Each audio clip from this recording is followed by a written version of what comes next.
Ano yan? Intense ang pina-summer heat, kaya mga pampalamig natin, ile-level up na rin natin. Ngayong umaga, umuusok sa sobrang lamig ang ibibida natong coolers dahil sa food technology na kung tawagin ay liquid nitrogen infusion.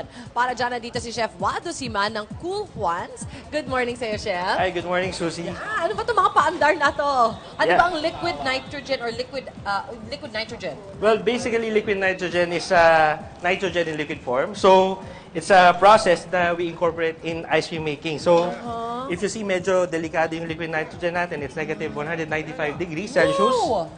So, ngayon we're gonna do an ice scramble ice cream. Akin yan. Favorite ko Ayan. yan. So, we call this nitro sorbetes. Nitro sorbetes. Okay.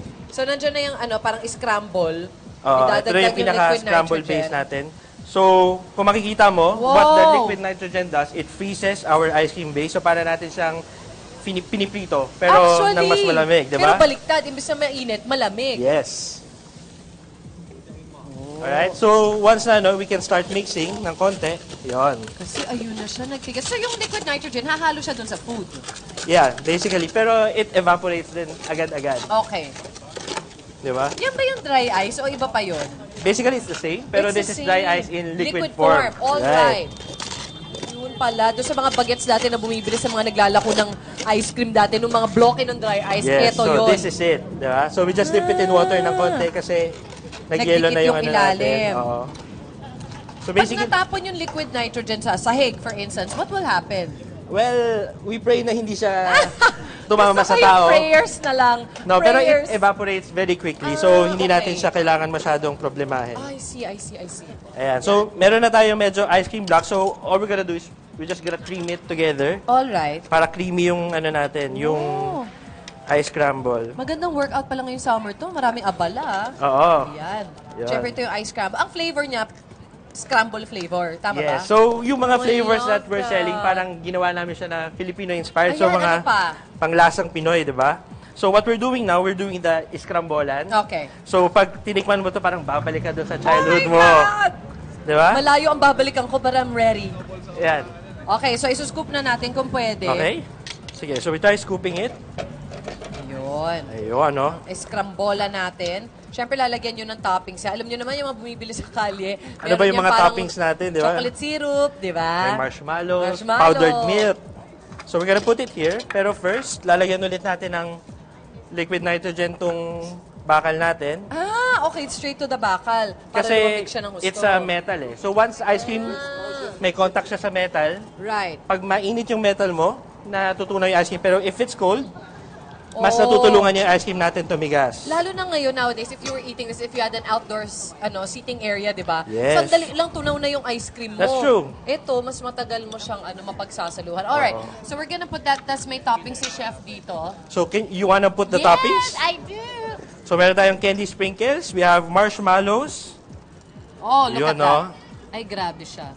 Grabe siya. Matatypan to ng mga bagets lalo. Ayan. Oh my. And then you Yan, can and add milk powder. Ay, oo, actually, dapat wag mawala to. Bilang scramble siya. And then kami, we want to put an entire polvoron inside Oh! para mas visually maganda siya. Nice! And then you want to do the honors of putting the chocolate syrup. Thank you, Chef. Chef, ano pa ibang flavors bukod dito? So we have other flavors. We have the why not chocolate. Uy, gusto ko yan! So this is our PBJ. It's a peanut butter, banana, this one, peanut butter and banana, and then we put bayabas jam on top. Wow! So very okay. Pinoy, no? So Nice. next one, we have the sampaguita muffin. So we have Ito flour yun? essence, yes. Aha. And then we put cinnamon streusels then inside. Okay. Alright, then ito yung bestseller. We have we call it On Mayon. So it's our Davao Tablea con sile. So we have a candied sile. Then we serve it with a shot of milk. Pag sobrang anghang na, you just Inumin shot. mo yun, tama, Yes. pampatay anghang sa dila. And then the good thing about our ice cream, we also serve it in buns kasi we want to keep the traditional monay na dirty ice cream. We serve it Yes! sa buns, di ba? Super sarap. And then, another one of our bestsellers, we call this the charcoal. Yes. So it's our torch marshmallows. And then, parang ito yung cookies and cream namin. We put pork chicharron dipped my in God. chocolate on top. Guys, tinry ko to kanina ng commercial eh. Ayun, ang sarap no? niya. Diba? So, Ang sarap we niya. really want to play with flavors And then last and one. texture. And then we call this the mango float. So it's our mango graham ice cream version. Oh my. At yung ice gems mo rin daw, nilalagyan mo rin ng ano. Ng liquid nitrogen. Oo. So what happens is, So if you put liquid nitrogen on your ice gems, if you put it inside your mouth, para ka na nagve-vape. So, Oh my gosh, uusok yung bibig. yun. Alright, dadalhin natin to sa ating UH Barkada. At maraming salamat sa'yo, Chef Wado. Siyempre sa pag-share Thank you. mo sa amin itong Ako na, mga I'll, unique help creations para mo. Hindi Nice. delikado. Alright? So, Thank you, Chef. Go ahead, please. Maraming salamat, Chef Wado. At syempre, para maging energetic ang ating Wednesday morning, may hatawan mamaya sa UH Stage. Makiyugyugan kasama ang His the City Mega Fam, kaya abangan yan.